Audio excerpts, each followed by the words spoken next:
بسم اللہ الرحمن الرحیم الصلاۃ والسلام علیک یا رسول اللہ وعلی آلک و اصحابک یا حبیب اللہ۔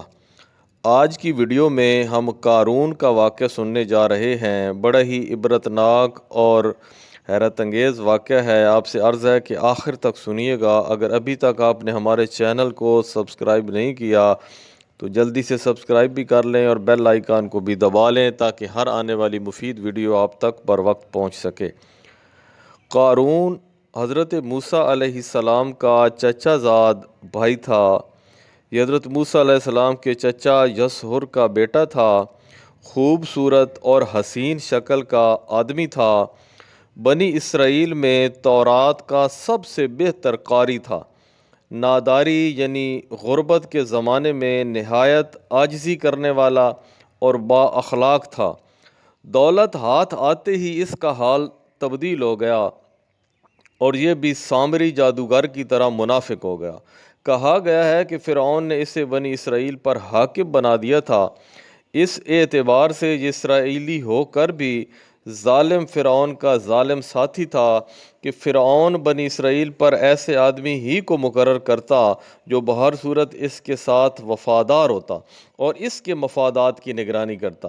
اللہ تعالیٰ نے اسے اتنے خزانے دیے تھے کہ ان کی چابیاں اٹھانا ایک طاقتور جماعت پر بھاری پڑتا تھا کہ اس زمانے میں مال و دولت کی حفاظت کے لیے بڑے بڑے کمرے یعنی گودام بنائے جاتے تھے جن پر بھاری تالے اور پیچیدہ قسم کی چابیاں ہوتیں۔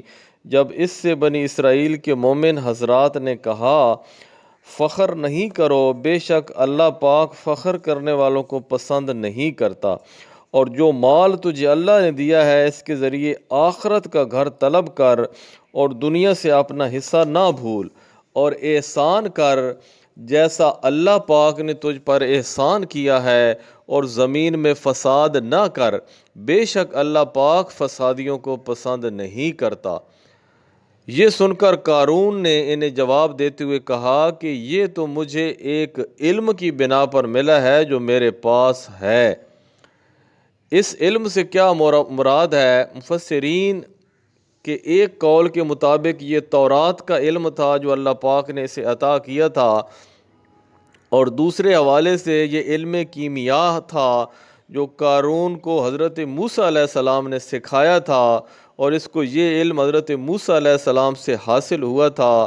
کیمیا گری کیا چیز تھی کہ وہ اس کے ذریعے ایک نرم دھات کو چاندی اور تانبے کو سونا بنا لیتا تھا۔ ایک قول یہ ہے کہ اس سے تجارت، زراعت اور پیشوں کا علم مراد ہے، یعنی کاروباری اور معاشی سمجھ بوجھ۔ قارون کا خیال تھا کہ چونکہ میرے پاس علم، زر یعنی مال و دولت، زور یعنی طاقت، جتھا یعنی میرے پاس جماعت بہت ہے، اس لیے مجھے کسی قسم کا کوئی خطرہ نہیں ہے، کوئی مجھے نقصان نہیں پہنچا سکتا، اور یوں خدائی گرفت یعنی اللہ پاک کی پکڑ کو بھی وہ بھلا بیٹھا، اور اس کے خیال کی تردید میں فرمایا گیا، اور کیا اسے یہ نہیں معلوم کہ اللہ نے اس سے پہلے وہ قومیں ہلاک فرما دیں جو زیادہ طاقتور اور زیادہ مال جمع کرنے والی تھیں، اور مجرموں سے ان کے گناہوں کی پوچھ گچھ کیا نہیں کی جاتی؟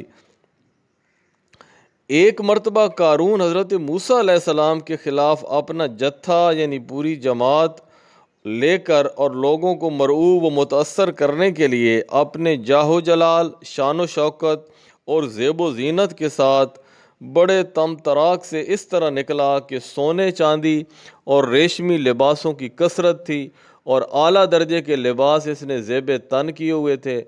بڑے بڑے خدام اور خادم بھی ساتھ تھے۔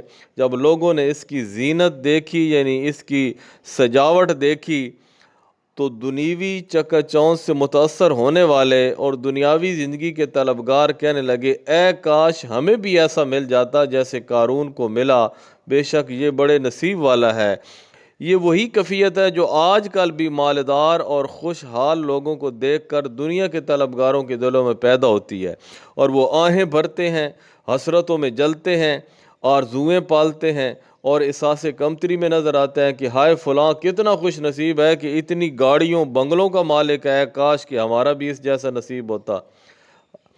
بنی اسرائیل کے جو علماء آخرت کے احوال کا علم رکھتے تھے اور دنیا سے بے رغبت تھے، انہوں نے دنیا داروں سے یہ کہا کہ تمہاری خرابی ہو، اللہ کا ثواب بہتر ہے اس آدمی کے لیے جو ایمان لائے اور اچھے کام کرے، اور یہ انہی کو دیا جائے گا جو صبر کرنے والے ہوں گے۔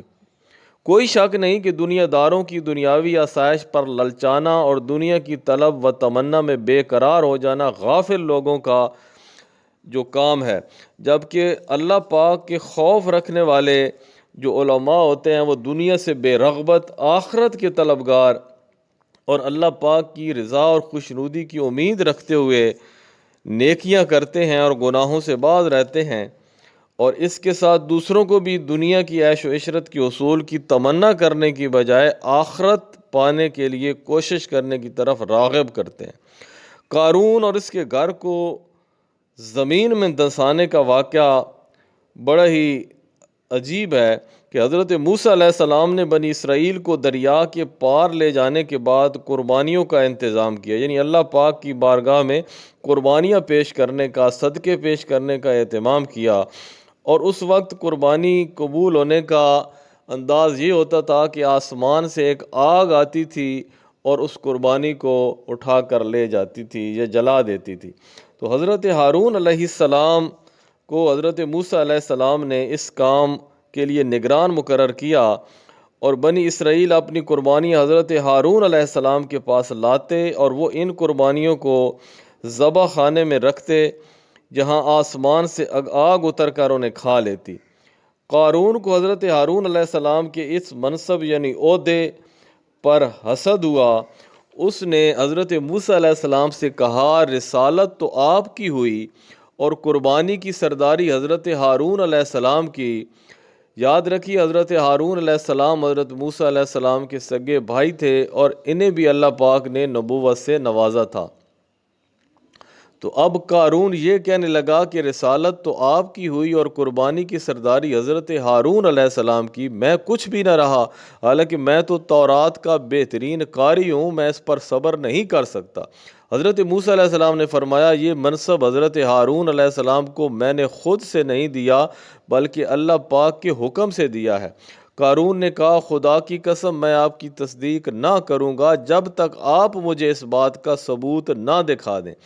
اس کی بات سن کر حضرت موسیٰ علیہ السلام نے بنی اسرائیل کے سرداروں کو جمع کیا اور ان سے فرمایا، اپنی لاٹھیاں لے آؤ۔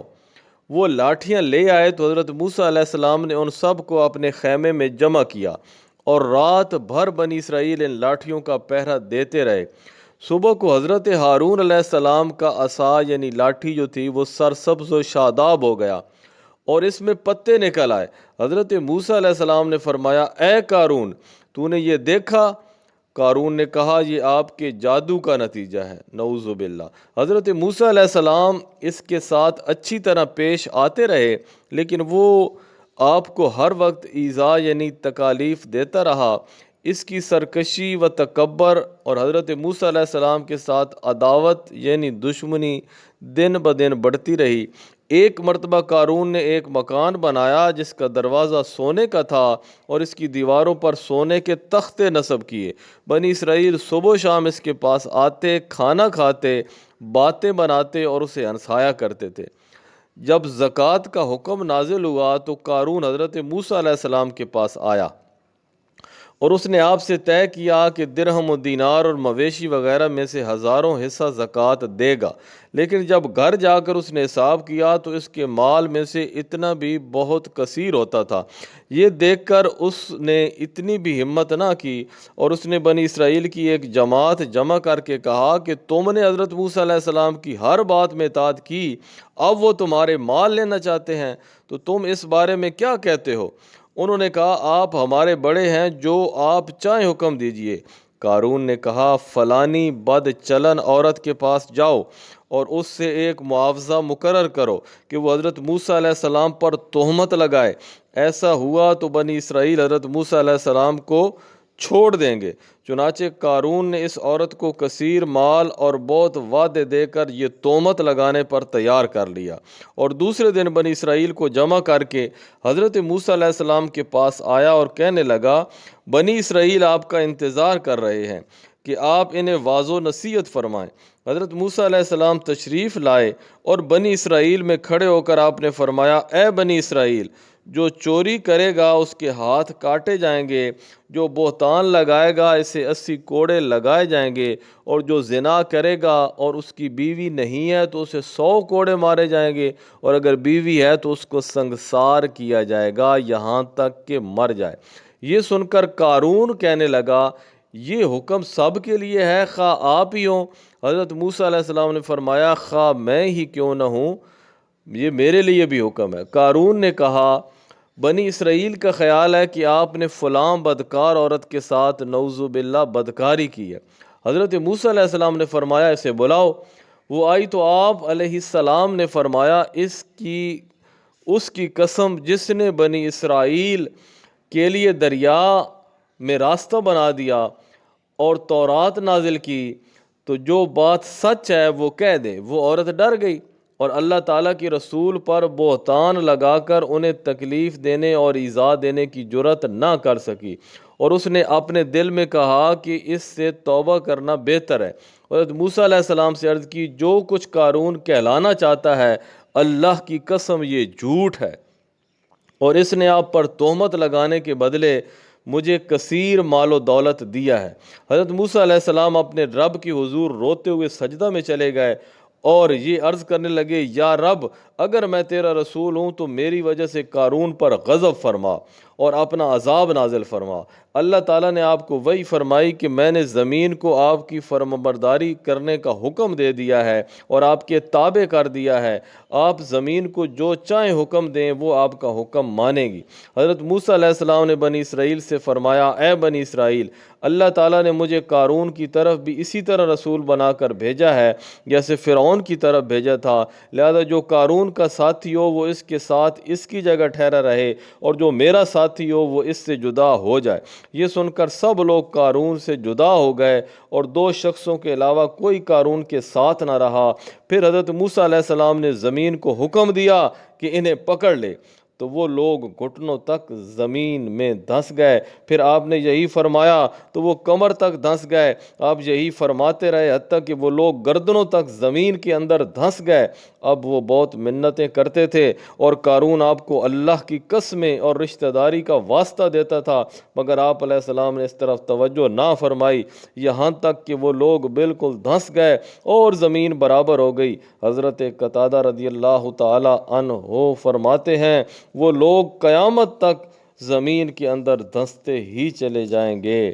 بنی اسرائیل نے قارون اور اس کے ساتھیوں کا حشر دیکھ کر کہا، حضرت موسیٰ علیہ السلام نے قارون کے مکان، اس کے خزانے اور اموال حاصل کرنے کے لیے اس کے خلاف دعا کی ہے۔ یہ سن کر آپ نے اللہ تعالیٰ سے دعا کی تو اس کا مکان، اس کے خزانے اور اموال سب زمین میں دھنس گئے۔ قرآن پاک میں ہے، تو ہم نے اسے اور اس کے گھر کو زمین میں دھنسا دیا تو اس کے پاس کوئی جماعت نہ تھی جو اللہ کے مقابلے میں اس کی مدد کرتی، اور نہ وہ خود اپنی مدد کر سکا۔ جو لوگ قارون کے مال و دولت دیکھ کر اس کے خواہش مند تھے، جب انہوں نے قارون کا عبرت ناک انجام دیکھا تو وہ اپنی اس آرزو پر نادم ہو گئے اور رونے لگے۔